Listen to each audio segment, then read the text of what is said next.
আসসালামু আলাইকুম। দেখেন আমাদের একটি প্রজেক্টে ছাদের টাঙ্কির অবস্থা। টাঙ্কিটা কিন্তু আমার মনে হয় সঠিক নিয়মে হয়েছে। অবশ্যই আপনারাও বলবেন টাঙ্কিটার নিয়মটা কেমন। যেমন দেখেন মেন ছাদ থেকে 1.5 ফুট উঁচুতে টাঙ্কিটা করা হয়েছে, এইটাই কিন্তু সঠিক নিয়ম।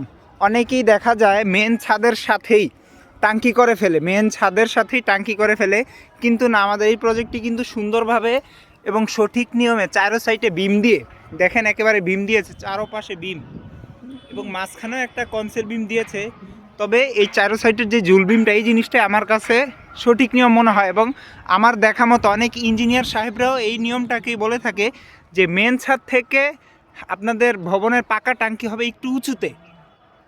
তাহলে যদি কখনো এই টাঙ্কি ড্যামেজ হয় তাহলে কিন্তু মেন ছাদে এফেক্ট পড়বে না। দেখেন, আর নতুন ভবন মহাজনরা অবশ্যই এই গাইডলাইনটা ফলো করবেন। আমাদের অনেক প্রজেক্টে ইঞ্জিনিয়ার সাহেবরা কিন্তু এই গাইডলাইনেই করে থাকে, ইঞ্জিনিয়ার সাহেবদের মতামতে।